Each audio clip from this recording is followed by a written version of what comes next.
واللعنة على أعدائهم أجمعين من يومنا إلى قيام يوم الدين. أما بعد فقد قال الله تبارك وتعالى في محكم كتابه المجيد ومدخل كلامه المبين وقوله الحق. بسم الله الرحمن الرحيم.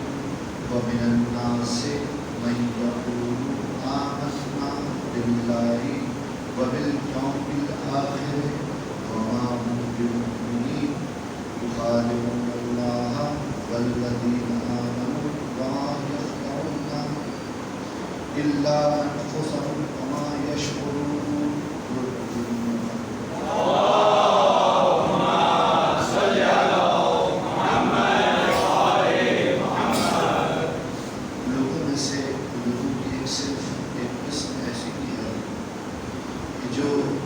زبان سے اور منہ سے کہتے ہیں کہ ایمان لائے لیکن وہ مومن نہیں ہے.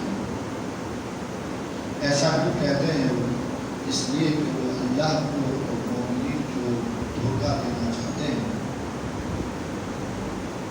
جبکہ وہ اپنے سوا کسی اور کو دھوکہ نہیں دیتے اور انہیں اس بات کی خبر ہی نہیں. وہ جانتے ہی نہیں کہ جس چیز کو، جس حربے کو دوسروں کو دھوکہ دینے کے لیے استعمال کر رہے ہیں وہ حربہ اور وہ طریقہ خود ان کے ضرر میں تمام ہو رہا ہے، مکمل ہو رہا ہے، خود ان کے خلاف جا رہا ہے. وہ دھوکہ ہو جو دوسروں کو دے رہے ہیں وہ حقیقت میں اپنے آپ کو، ذات کو دے رہے ہیں. یہ آیت مکمل طور پر منافق کی ذہنی کیفیت کو بیان کر رہی ہے کہ وہ ذہنی کیفیت میں کس چیز میں مبتلا ہے، کہ وہ کیوں اسلام کا اظہار کرتا ہے، کیوں وہ ایمان کی بات کرتا ہے. مقصد یہ ہے اس کا، غرض یہ ہے، اس کی غایت یہ ہے کہ لوگ اسے مومن سمجھیں، اللہ اسے مومن سمجھے، مومنین اسے مومن سمجھے. یہ ایسا چاہتا ہے.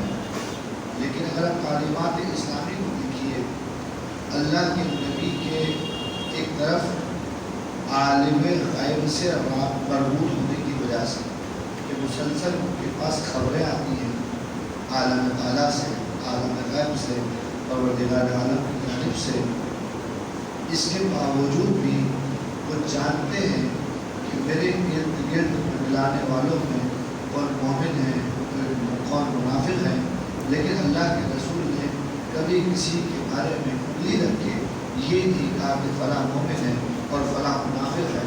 جب احترام دینے کی بات آتی، جب اس کے ساتھ تعلق استوار کرنے کی بات آتی، میل جول کی بات آتی، تو اللہ کے رسول مومن اور منافق میں کسی قسم کا بھید بھاؤ نہیں. کیونکہ یہ مومن بھی لفظی اعتبار سے لا الہ الا اللہ محمد رسول اللہ کہہ رہا ہے، اور وہ منافق بھی ظاہری اعتبار سے لا الہ الا اللہ محمد رسول اللہ کہہ رہا ہے. برابر جب برابر ہیں تو اسلامی آئیڈیالوجی کے اعتبار سے، اسلامی احکام کے اعتبار سے دونوں کا اس دنیا میں حق برابر ہے، دونوں کا اکرام برابر ہے. وہ اور بات ہے کہ مومن کے پاس حقیقی ایمان کی وجہ سے بہت ساری خصوصیات ہیں، لیکن وہ عالم اعلیٰ سے تعلق رکھتی ہے، وہ آخری حقیقی ایمان کے حوالے سے تعلق رکھتی ہے. لیکن اللہ کے رسول کے پاس بیٹھنے والوں میں کسی قسم کا بھید بھاؤ نہیں ہوتا. یہ جو محدودیت اللہ کے رسول جس کام کو انجام دیتے تھے، یہی کام مسلمانوں میں بھی آیا کہ وہ منافقین کے ساتھ ویسے ہی رہے جیسے عام مومنین کے ساتھ رہتے ہیں. اگرچہ کہ تم جانتے ہو کہ فلاں منافق ہے، اگرچہ کہ اس کے افعال سے بار بار نفاق کی علامتیں عیاں ہو رہی ہیں، لیکن جب تم نے اس کے ساتھ تعلق رکھنا ہے، اس تعلق جوڑنا ہے، تو تم نے اخلاق کا مدعا جس کو کہتے ہیں کہ طریقے سے پیش آنا ہے. اور لیکن ایک چیز ذہن میں رہے کہ اس کے ساتھ تمہیں بھروسے کی جو بات ہے، ٹرسٹ کی بات ہے، اس میں بھروسہ نہیں کرنا.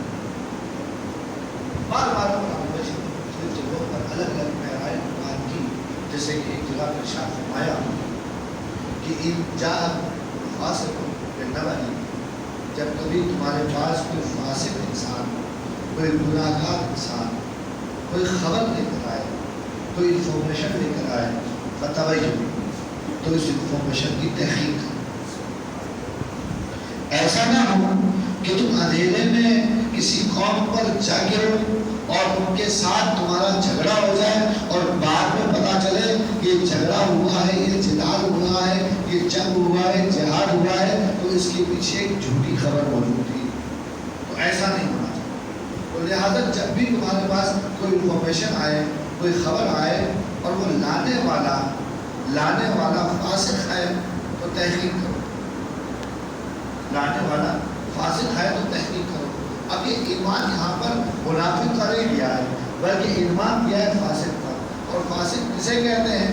فاسق وہ ہے کہ جو احکام خداوندی کی درجیاں کھلا اڑاتا ہے۔ فاسق اسے کہتے ہیں کہ جسے فسق کرنے میں، جنہیں گناہ کرنے میں کسی قسم کا جو ہے ڈر نہیں ہوتا، خوف نہیں ہوتا، لہٰذا اس گناہ کے کام کو انجام دے جاتا ہے۔ اب اگر یہ بات ہمارے سامنے آ گئی کہ پروردگار عالم نے فاسقین کے ساتھ اس قسم کا برتاؤ کرنے کا حکم دیا ہے، اور فاسقین کے رویوں کو آپ دیکھیے تو وہ سارے رویے آپ کو نظر آئیں گے جو آپ کو نظر آئیں گے منافقین۔ یعنی کیا مطلب؟ منافق کیا ہوتا ہے کہ نماز نہیں پڑھتا۔ منافق کیا ہوتا ہے؟ جب بولتا ہے تو جھوٹ بولتا ہے، برابر آئی ہے۔ منافق کیا ہوتا ہے؟ جب وعدہ کرتا ہے تو وعدہ خلافی کرتا ہے۔ وعدہ کر کے وعدہ خلافی کرنا انسان کو فسق کی طرف لے جاتا ہے۔ بولنے میں جھوٹ کا بولنا انسان کو فسق کی طرف لے کر جاتا ہے۔ نماز کا نہ پڑھنا اور نماز میں جو ہے وہ سستی اور کاہلی کر کے نماز کی صورت پر انجام دینا، وہ انسان کو فسق کی طرف لے کر جاتا ہے۔ لہذا نظر یہ آ رہا ہے کہ دیکھو یہ معاملہ ابھی تک جو ہم دیکھ رہے تھے فقط منافقین میں، یہ منافقین کی جو کوالٹیز ہے غیر منافق میں بھی پائی جا سکتی ہے۔ غیر منافق میں بھی یہ چیزیں آ سکتی ہے، لیکن چاہے وہ تمہاری صفوں کے اندر ایمان کے اوپر فائز بھی ہو، لیکن اگر اس کے اندر منافقانہ صفات آ گئی ہیں تو قابل بھروسہ نہیں ہے، کیونکہ تم اس پہ اگر بھروسہ کرو گے تو حقیقت میں اپنے آپ کو نقصان پہنچاؤ گے، اپنے آپ کو ضرر پہنچاؤ گے۔ اب اگر اس آیت کے اندر ہم اپوزٹ سائڈ کو دیں کہ فاسق آیا، فاسق نے خبر دی تو آپ نے تحقیق کرنی ہے۔ تحقیق کرنے کے بعد دو میں سے کوئی ایک نتیجہ نکلے گا، یا تو یہ نتیجہ نکلے گا ہی از رائٹ، یا یہ نتیجہ نکلے گا ہی از رانگ، یہ جھوٹ بول رہا ہے یا سچ بول رہا ہے۔ اگر جھوٹ بول رہا ہے تو ہم اس پہ عمل نہیں کریں گے۔ اگر ہم یہ تحقیق کو کامیاب ہو گئے کہ سچ بول رہا ہے تو کیا ہم نے کیا فاسق کی بات مانی یا تحقیق کی بات مانی؟ اور کام کی بات ہم خدمت درس کرنا چاہ رہا ہوں کہ فاسق آیا، خبر دی، ریسرچ کی، تحقیق کی، اس کے بارے میں آپ نے بہت زیادہ ورک آؤٹ کیا، ورک آؤٹ کے بعد بارے دو نتیجے نکلے۔ ایک نتیجہ نکل جھوٹ کہہ رہا ہے، جھوٹ کہہ رہا ہے تو عمل ہی نہیں کرو گے، آپ کا ختم ہو گیا۔ دوسرا نتیجہ نکلا کہ یہ سچ کہہ رہا ہے تو عمل کرو گے اس کو۔ تو سوال میرا یہ ہے کہ جب آپ فاسق کی خبر پر تحقیق کر لی اور سچ نکلی، آپ نے جو عمل کرنا ہے وہ عمل کیا، تو فاسق کی خبر پر کیا عمل یا اپنی تحقیق پر عمل کیا، یہ کلیئر ہونا چاہیے۔ دیکھیں ہے تو وہی خبر، انفارمیشن تو وہی دے رہا ہے، تو اس کا مطلب یہ نہیں ہے کہ میں نے فاسق پر بھروسہ کر لیا۔ حقیقت میں نے اپنا جو بھروسہ کیا فاسق پر نہیں کیا، کیونکہ ایک خبر دینے سے اس کا فسق ختم نہیں ہو جاتا۔ وہ پہلے بھی فاسق تھا، وہ اب بھی فاسق ہے، پہلے بھی وہ منافق تھا، اب بھی وہ منافق ہے۔ جو خبر لے کر آیا ہے میرے پاس، تو میں نے جو عمل کیا ہے فاسق پر بھروسہ کر کے نہیں کیا، بلکہ اپنی ریسرچ اور اپنی تحقیق پر بھروسہ کر کے کیا۔ ایک مرتبہ خبر لائے، 2 مرتبہ خبر لائے، 3 مرتبہ خبر لائے، 10 دفعہ خبر لائے، ہر دفعہ آپ نے تحقیق کرنی ہے، ہر دفعہ اس پہ آپ نے ڈھونڈنا ہے، پرکھنا ہے، ٹٹولنا ہے۔ ٹٹولنے کے بعد جب عمل کرو گے تو اس وجہ سے عمل نہیں کرو گے کہ فاسق کی خبر ہے، بلکہ اس وجہ سے عمل کرو گے کہ وہ تمہاری تحقیق کا حصہ ہے۔ یہی ہماری مشکل ہے کہ ہم دین کے بارے میں انتہائی سست اور کاہل ہیں۔ دین کے بارے میں ہم انتہائی سست اور کاہل ہیں، لہذا نظر یہ آتا ہے کہ دین کے بارے میں ہم کسی بھی قسم کی تحقیقی جستجو کام پر عمل نہیں کرتے۔ دین کے بارے میں کچھ کہہ لیں تو ہم اسے فوراً قبول کر لیتے ہیں، فوراً اس پر عمل کرنا شروع کر دیتے ہیں، جبکہ تربیت کے اعتبار سے ہمیں تربیت دی گئی ہے کہ دیکھو تمہیں اس طریقے سے عمل کرنا ہے۔ اب اسی آیت کا وائس ورثہ اپوزٹ دیکھیے تو اپوزٹ یہ نکلے گا کہ اگر عادل کوئی خبر لے کر آئے، اس کی ہسٹری ہے پوری، وہ نمازی ہے، پرہیزگار ہے، گناہ میں مبتلا نہیں ہوتا، جھوٹ نہیں بولتا، جھوٹی قسم نہیں کھاتا، وہ وعدہ خلافی نہیں کرتا، لوگوں کی غیبت نہیں کرتا، اس کا کردار تمہارے سامنے ہے۔ اب ایسے شخص نے تمہیں کوئی خبر دے دی، ایسے شخص نے تمہیں کوئی خبر دے دیا، کیا کرنا؟ مان لو اس کی خبر،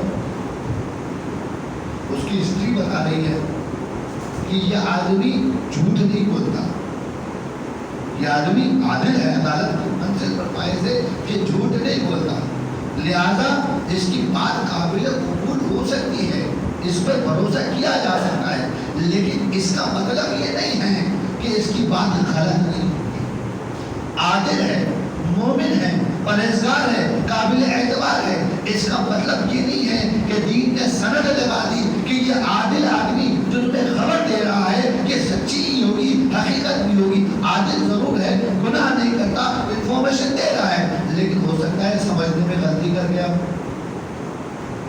ہو سکتا ہے کہ سمجھنے میں غلطی کر گیا ہو۔ مراجع کا فتویٰ بھی اسی چیز میں قائل ہے، کہتے ہیں کہ کوئی آ کے وہ عادل آپ کو خبر دے، گواہی دے کہ فلاں چیز نجس ہو گئی ہے، اگر وہ عادل نجاست کے سبب کو بیان کرے تو اس کی خبر کو معلوم قبول کر لیں گے، لیکن اگر وہ نجاست کے سبب کو بیان نہ کرے، صرف اتنا کہہ دے کہ فلاں چیز نجس ہو گئی ہے، تو وہ اپنے نظریے کے مطابق، اپنی رائے کے مطابق، اپنے مجتہد کے مطابق اس چیز کو نجس سمجھ رہا ہے اور اپنے آپ میں بالکل صحیح سمجھ رہا ہے، لیکن ضروری نہیں ہے کہ تم بھی اسی کے مرجع کے پابند ہو سکتا ہے کہ اس کا مرجع جس چیز کی تقلید کرتا ہے، جس چیز کو نجس مانتا ہے، تمہارا مرجع اس کو نجس نہیں مانتا، لہذا عادل نے اپنے اعتبار سے صحیح خبر دی ہے، لیکن ضرورت تحقیق یہاں پر بھی موجود ہے، تحقیق کی ضرورت یہاں پر بھی موجود ہے۔ بات یہی ہے کہ دین عادل کی بات قبول کیا جا سکتا ہے، بھروسہ کیا جا سکتا ہے، لیکن اس کا مطلب یہ نہیں ہے کہ گارنٹیڈ ہے حقیقت پہ تم حقیقت تک پہنچ بھی جاؤ گے، ایسا ہونے والا بالکل بھی نہیں۔ درود پڑھیے محمد۔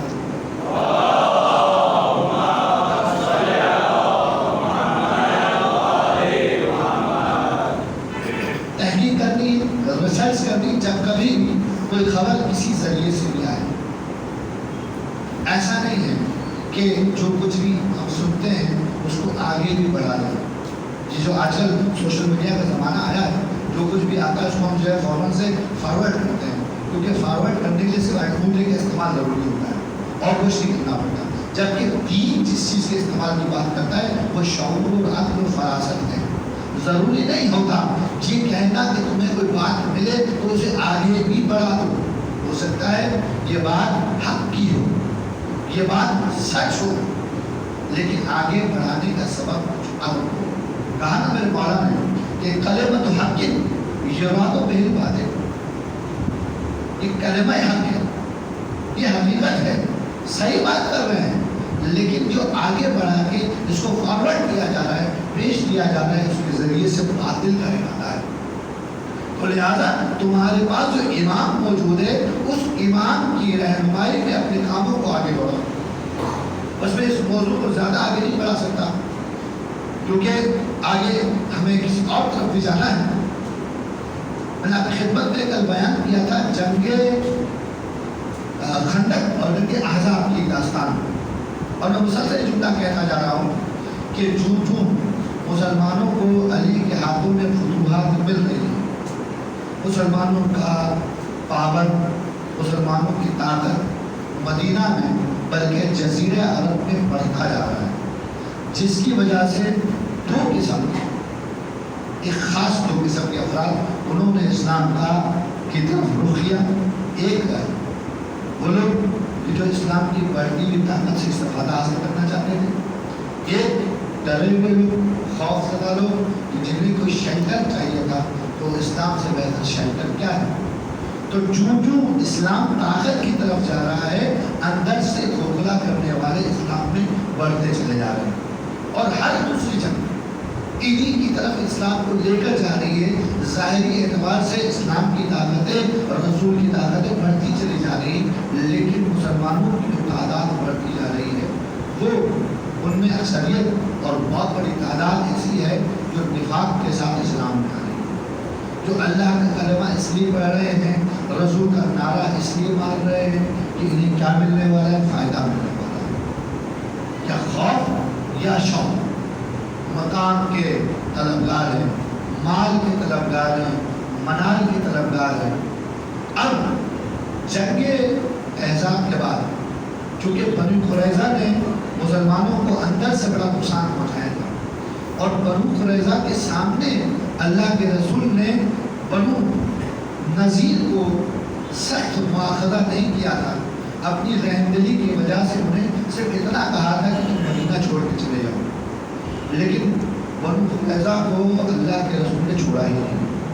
پوری ایک داستان اور مختصر سے یہ کہ بنو قریظہ کا محاسبہ کیا گیا، انہیں روکا کیا گیا، اور بڑی مشکل سے انہوں نے اپنے قلعے سے باہر نکلے تو اللہ کے حکم رسول نے ایک حکم، وہ میں آپ کو بتا رہا ہوں کہ کتنا واضح اور صریح حکم تھا۔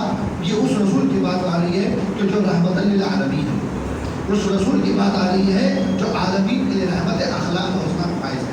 جب بنو قریظہ نے وہ ان کے ساتھ بغاوت کی، غداری کی اور وعدے کے پامالی کی، تو اللہ کے رسول کا صرف ایک موٹو تھا کہ ہمیں بنو قریظہ نہیں چاہیے۔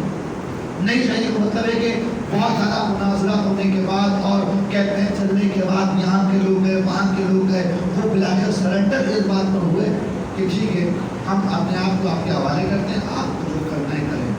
اور اللہ کے رسول نے کیا کیا؟ بچوں کو اور عورتوں کو غلام اور کنیز بنائے، اور عورتوں کے علاوہ یعنی کہ جو مرد حضرات تھے ان میں سے کسی ایک کو بھی زندہ نہیں چھوڑا۔ اسلامی احکام، اللہ کے رسول رحمت للعالمین، اللہ کے رسول اخلاق حسنہ پہ فائز ہے، لیکن جب وعدے کی بات آ رہی ہے، وعدہ خلافی کی بات آ رہی ہے، اور اپنے اخلاق سے ایک مخالفین کو، ایک غداروں کی ایک قوم کو اللہ کے رسول ریلیف دے چکا ہے، لیکن یہاں پہ بنو قریظہ کے موقع پر لوگوں نے اللہ کے رسول کا ایک نیا روپ دیکھا، ایک نیا رنگ دیکھا، اور ہمارا نظریہ اور ہمارا عقیدہ اللہ کے رسول کے بارے میں یہ ہے کہ وما ينطق عن الهوى ان هو الا وحی یوحى، وہ اپنی خواہش سے کچھ نہیں کرتے، وہ ان کا عمل، ان کا قول، وہ سب کے سب وحی پروردگار عالم کے تابع ہوتا ہے۔ تو یہاں پر آ کے بنو قریظہ جو کہ یہودی تھے اور ان کو اس طریقے سے پسمائی ہوئی، تو مدینہ کے اطراف میں بسنے والے یہودیوں میں اب عصبیت کا بغض بھی پیدا ہو گیا۔ پہلے دین کچھ تو رکھتے تھے وہ کہ انہوں نے ہمارے دین کو کمزور کیا ہے، انہوں نے ہمارے کاروبار کو کمزور کیا ہے۔ اب چونکہ یہودیوں کے اندر اس وقت ایک زمانہ آ چکا تھا کہ تبلیغ نہیں تھی، یہودی پائے بٹ ہوتا تھا جیسے کہ آج بھی ہوتا ہے، تو اتنے سارے یہودیوں کو ایک ساتھ تہہ کر ڈالا، اور بچوں کو اور خواتین کو جب غلامی اور کنیزی میں لے لیا، پھر یہودیوں نے جو خیبر کے رہنے والے تھے ان لوگوں نے دوبارہ سے مسلمانوں کی مخالفت کرنے کی کوشش شروع کی۔ اب اللہ کا رسول کچھ کیفیت ایسی تھی، کچھ حالات ایسے تھے کہ اللہ کے رسول پیش قدمی پر مجبور تھے۔ خیبر اس علاقے کا نام ہے جسے قلعہ خیبر کہتے ہیں، حقیقت میں خیبر کا ایک قلعہ تھا جس کا نام تھا قلعہ قموس۔ یہودیوں نے اپنے آپ کو قلعہ قموس میں آباد کر لیا۔ اللہ کے رسول خیبر کے باہر پڑاؤ ڈال کر بیٹھے ہوئے ہیں، حملہ کرنا ہے، اور ہر روز کچھ نہ کچھ لمبے چھوڑے افراد جاتے ہیں، 5 15 20 40 50 مسلمانوں کو اور پتھر کھا کے آتے ہیں۔ اب پتھر تو تاریخ لکھا، شاید جوتے بھی کھا کے آ رہے ہوں گے، لیکن یہ ہو رہا تھا، وہ جاتے تھے واپس آتے تھے۔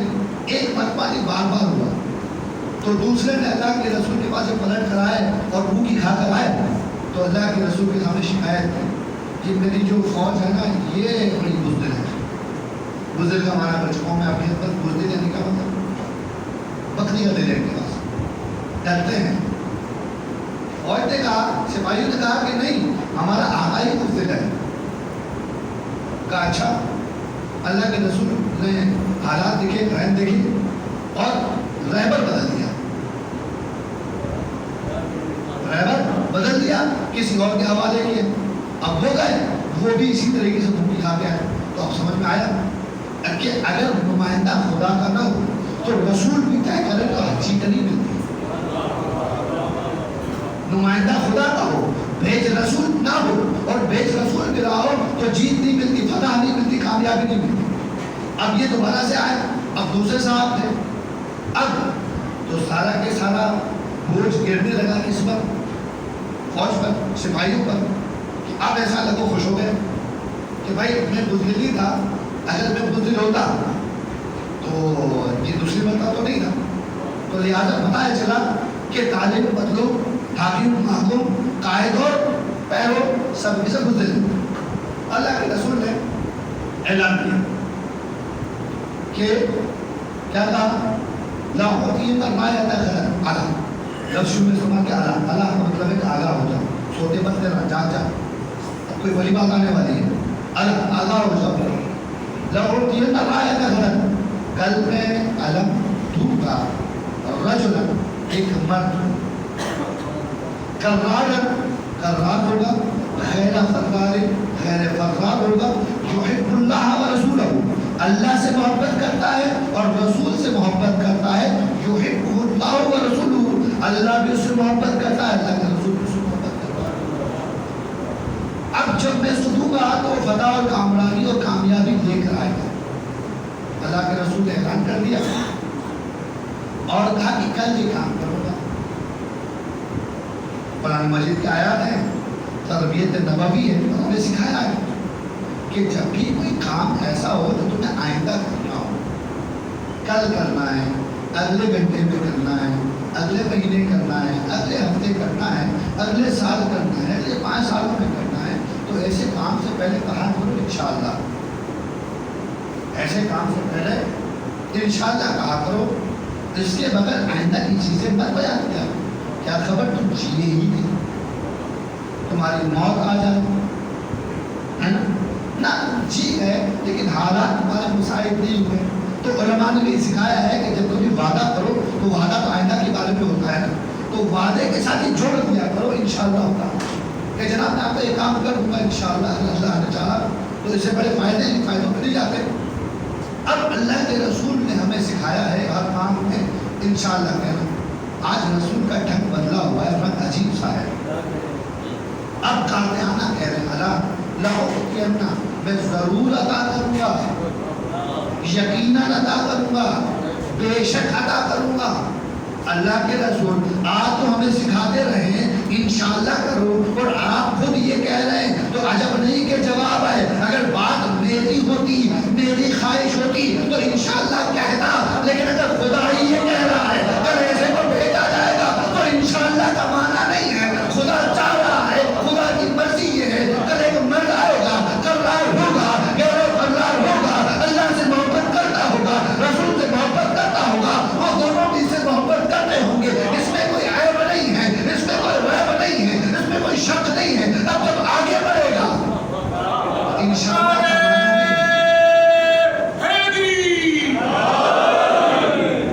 اللہ کے رسول نے اپنے اس پیغام میں انشاءاللہ نکال دیا، کیونکہ منشاء کھڑا ہے، وہ تو منشاء خدا سے جڑے ہوئے ہیں، انشاءاللہ نے کہا۔ اب اگلا دن ہوا، اب جو چھوٹی چھوٹی چوٹیاں اور پتھر کھانے جا رہے تھے، نہیں اب یہ تو فائنل جانا ہے، اب اللہ کے رسول کا بیٹھ گئے، کسی مرد کی بات کی تھی، میں سمجھ کے کیوں نہیں آیا؟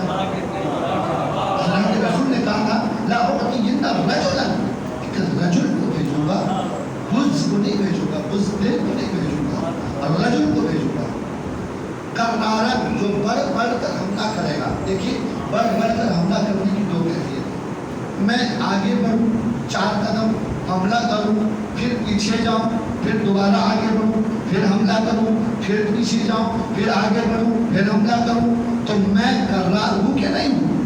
یہ کرار ایسا ہے کہ پیچھے بھی جا رہا ہے۔ اللہ کے رسول کہہ رہے ہیں کہ کل ایک کو بھیجوں گا جو بڑھ بڑھ کر حملہ کرے گا، لیکن اس کی شخصیت میں پیچھے پلٹنا نہیں ہے، بلکہ 4 قدم آگے بڑھے گا، حملہ کرے گا، پھر 4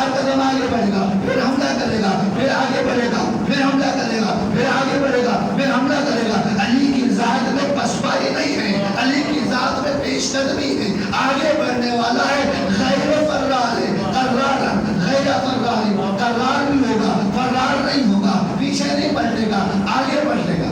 اچھا جی،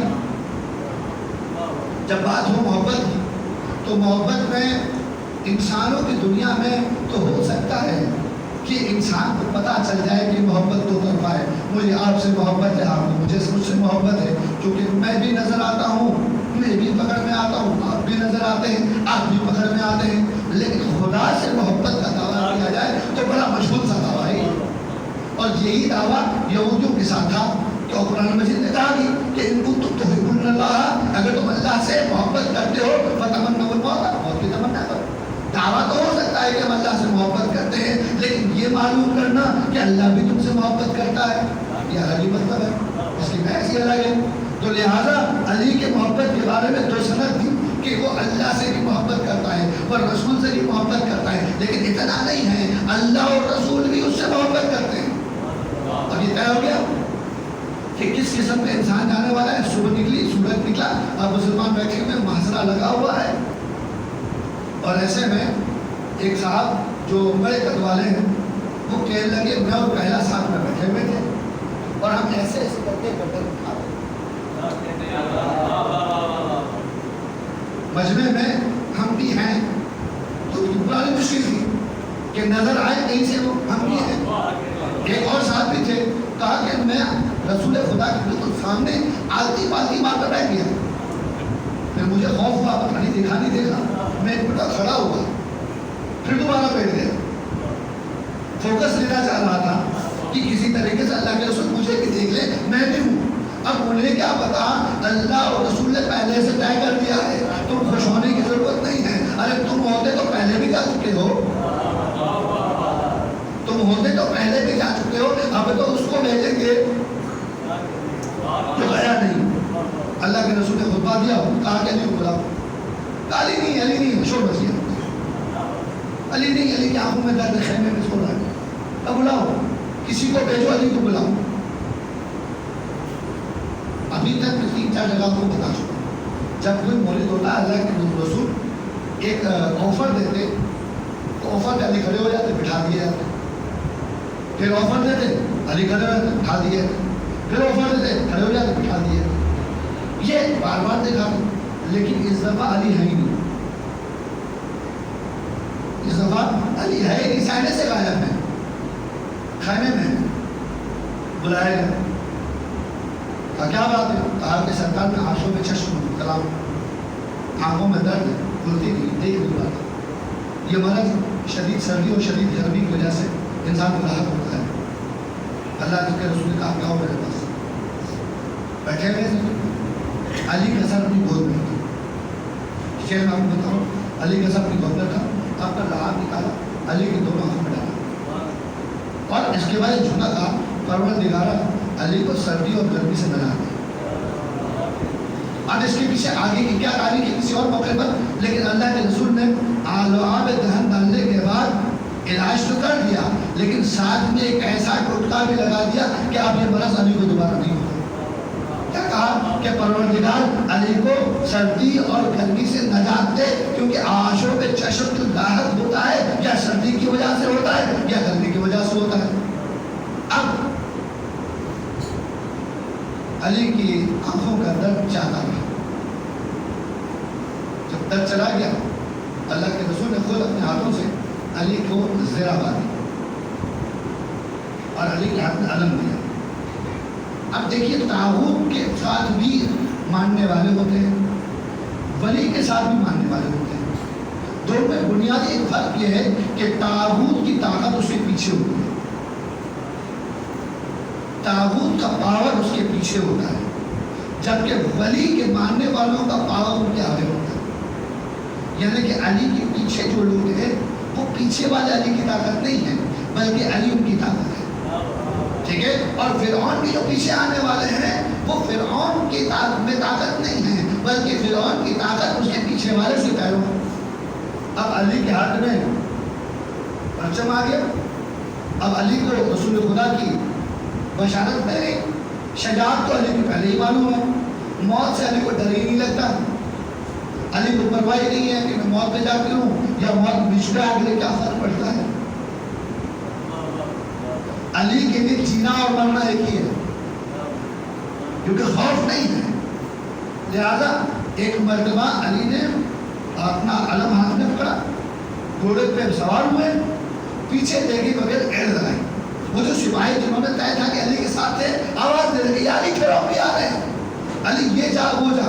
اب وہ پیچھے علی کی جا رہے ہیں، جاتے ہی تاریخ بیان کرتی ہے کہ قلعہ قموس کے سامنے علی پہنچے، اور پہنچتے ہی اس علم کو جو ہاتھ میں تھا اس کو بڑی زور سے شدت سے ایک چٹان پر مارا تو چٹان میں سوراخ ہوا اور علم وہاں پھنس گئے۔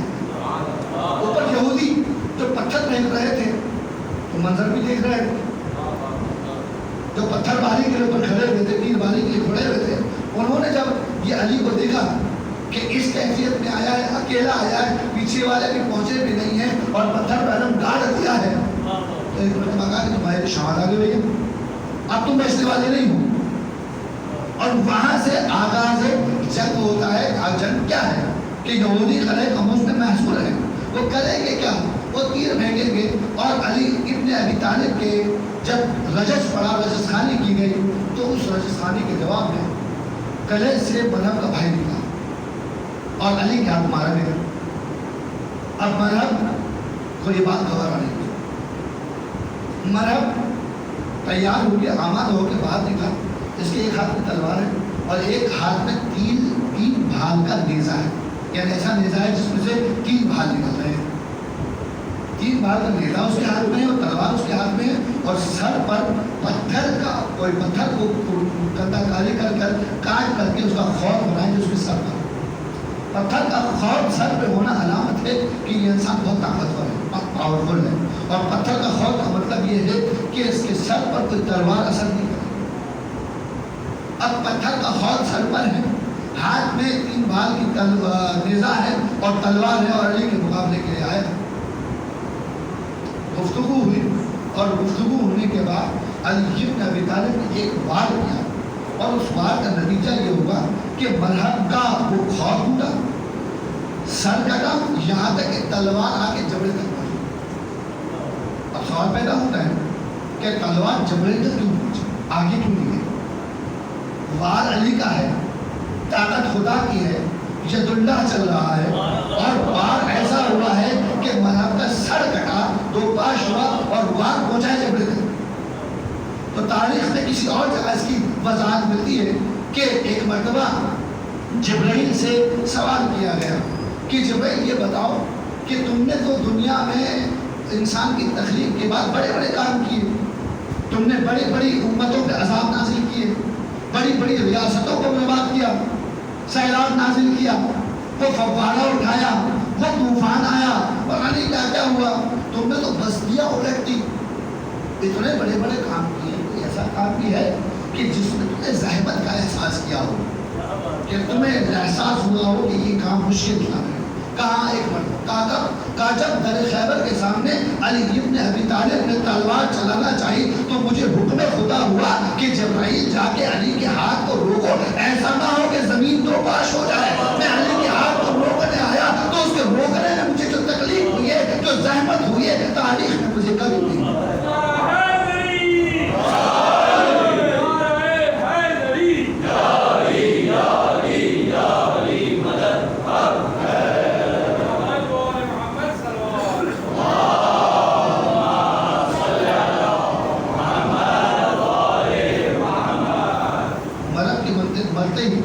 یہودیوں کے حوصلے پاس ہو گئے، اب جنگ ہو رہی ہے اور لوگ جو تک آ رہے ہیں، اور اسی اسنا میں کسی نے ایسا وار کیا کہ میرے علی کے ہاتھ سے سپر نکل گئی، کثرت ہے اجتماع میں لوگوں کا سپر نکل گئی۔ ایک مرتبہ علی بن ابی طالب نے ایک دروازے کو پکڑ کے اکھاڑ لیا اور اس کو سبق کے طور پر استعمال کیا، اور ڈھال کا کام کر رہی تھی، لوگ آئے اور آنے کے بعد سوال کیا کہ بھائی یہ دروازہ کتنا بھاری ہے؟ جب جنگ ختم ہوئی تو 8 لوگوں نے مشکلیں تمام اس دروازے کو اٹھا سے اس جگہ سے اس جگہ کیا کہ اتنا بڑا دروازہ علی بن ابی طالب نے ایک ہاتھ سے نکال لیا تھا، فقط نکالا نہیں تھا بلکہ بطور سپر استعمال کر رہے تھے، بلکہ بطور صفر استعمال نہیں کیا. جب یہودی مر گئے اور مسلمانوں کو قلعے میں داخل ہونا تھا تو علی نے اسی دروازے کو بطور لفٹ بھی استعمال کیا، کیونکہ خندق وہاں پہ کھلی ہوئی تھی در خیبر کے آگے کہ کوئی جا نہیں سکتا تھا. تو اب مسلمان اندر جائیں تو کیسے جائیں؟ ایک مرتبہ علی دروازے کو ادھر کھینچتے، مسلمان سوار ہو جاتے، آگے بڑھ جاتے، وہ وہاں اتر جاتے، پھر ادھر کرتے، پھر سوار ہو جاتے، پھر ادھر کرتے، پھر ادھر جاتے. لوگ دوڑے دوڑے آئے اللہ کے رسول کے پاس، یا رسول اللہ آپ دیکھیے تو صحیح علی کو ہو کیا گیا ہے.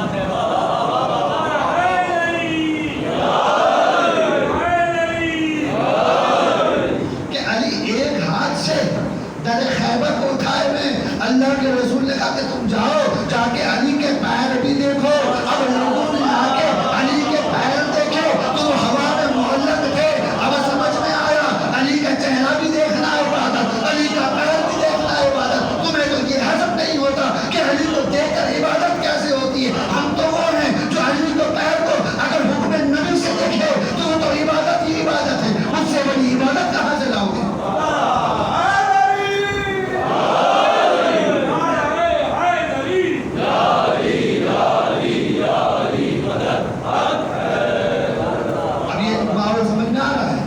کس طریقے سے پورا خیبر ایک علی کے ہاتھوں فتح ہوا اور اس خیبر کے بعد مسلمانوں نے پیٹ بھر کے کھانا شروع کیا.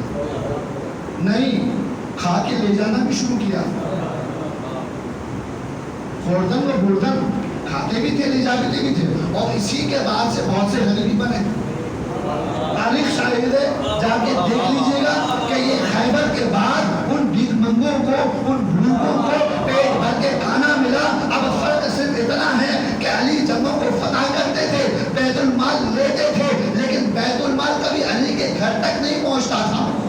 غنیمت کبھی علی کے گھر تک نہیں پہنچتی تھی. آتا بہت تھا تو جاتا بھی بہت تھا، لیکن ایسے بھی تھے مہا کنجوس، ایک نمبر کے کنجوس کہ ایک گیلا کسی کو نہیں جاتا تھا، گھر پہ جمع کرتے رہتے تھے. بالآخر کہلائے علی، بالآخر وہ کہلائے مالدار. لیکن اہل بیت نے کبھی بھی اپنے چاہنے والوں میں یہ کوشش ہی نہیں کی کہ ہمارا چاہنے والا کوئی غنی بنے. کبھی نہیں چاہا. کہا کہ غنا کی بات ہی نہیں کرو، بات کرو کفاف کی. کفاف یعنی کیا مطلب؟ تمہاری جتنی ضرورت ہے اتنا تمہیں مل جائے. تمہاری جتنی ضرورت ہے اتنا تمہیں مل جائے. جس دنیا کوئی صندوق جا نہیں ہے جس سے مال دوسروں کے لیے جمع کرو. خود کے جینے کے لیے جتنی ضرورت ہے وہ رازق ہے تمہیں دے رہا ہے. جمع کرنے پہ فوکس نہیں کرو. لیکن جو اہل بیت کے دروازے سے دور ہے، جنہیں فضائل علوی نظر نہیں آتے، جنہیں فضائل نبوی نظر نہیں آتے، ان کو دیکھو گے کہ زبان سے تو کہہ رہے ہیں لا الہ الا اللہ محمد رسول اللہ، لیکن مال بھی جمع کرتے چلے جا رہے ہیں. اب آخر میں کنفیوژن ہے، مال کے پیچھے جائیں یا رسول کے پیچھے جائیں. اب نفاق تو پیدا ہونا ہے. تو لہذا اتنا مال ملا کہ اب مسلمانوں میں جو نفاق کا بیج پنپ رہا تھا نا، وہ بہت زیادہ زور آور ہو گیا. کیونکہ ظاہری طور پر ہندو اور یہودیوں کا آخری قلعہ بھی فتح ہو گیا. اب بہت سے یہودی مسلمان بھی ہوئے، لیکن یاد رکھیے گا کہ جتنا زیادہ مسلمان ترقی کر رہا ہے، اسلام ترقی کر رہا ہے، نفاق اسلام کے اندر پھیلتا چلا جا رہا ہے. آپ مجھے یہ بتائیے، جب اسلام کی ترقی سے نفاق پھیل رہا ہے تو ہم نے کہا تھا شاید پہلی دوسری گفتگو میں کہ علی کے ذریعے منافق پہچانا جاتا ہے. تو علی اور منافق کا جوڑ کیا ہے؟ علی اور منافق کا رابطہ کیا ہے؟ مشکل یہ ہے کہ اسلام کی ترقی علی کی تلوار سے ہوئی. اسلام کی ترقی علی کی تلوار سے ہوئی. علی کی تلوار چلتی تھی، گلے کٹتے تھے. جس کا بھائی گیا، جس کا باپ گیا، جس کا بیٹا گیا، بعد میں وہ کہہ رہا ہے لا الہ الا اللہ محمد رسول اللہ. کیسے کہے گا علی ولی اللہ؟ کیسے کہے گا وہ بات؟ علی کا تو پوچھ لے کے بیٹھا ہوا ہے.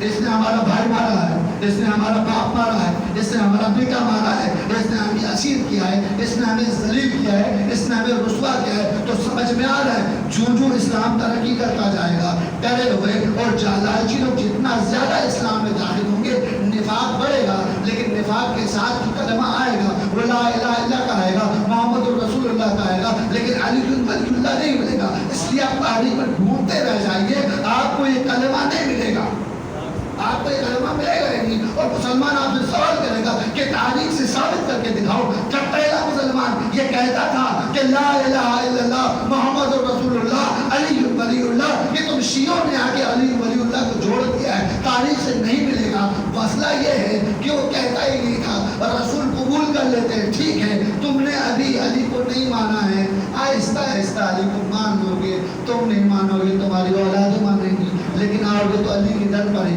کیونکہ علی کی شخصیت ایسی ہے، کیونکہ علی کی شخصیت ایسی ہے کہ تمہاری شخصیت میں کمال ہے تو علی سے جڑو گے.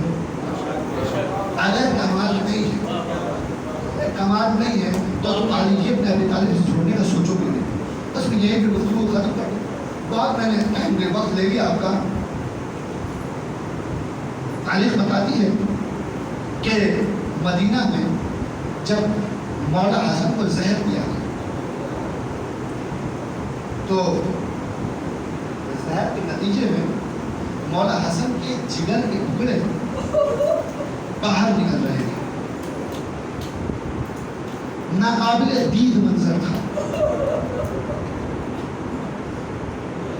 لیکن ٹھیک ہے میرے آقا اور مولا کی شہادت اسی زہر سے ہوئی، لیکن تاریخ بیان کرتی ہے کہ مولا حسن کی شہادت کے بعد مولا حسن پر تیر بھی برسائے تھے.